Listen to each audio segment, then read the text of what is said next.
કુંભ રાશિનો ખરાબ સમય ક્યાં સુધી ચાલશે? ચાલો જાણીએ. પરંતુ તે પહેલા વિડિયોને લાઇક અને ચેનલને સબસ્ક્રાઇબ કરી દો.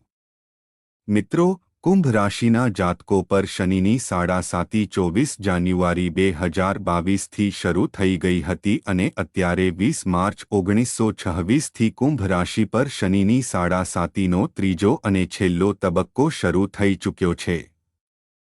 જ્યોતિષ શાસ્ત્ર અનુસાર સાડાસાતીનો ત્રીજો તબક્કો અગાઉના બે તબક્કાની સરખામણીમાં ઓછો કષ્ટદાયક હોય છે.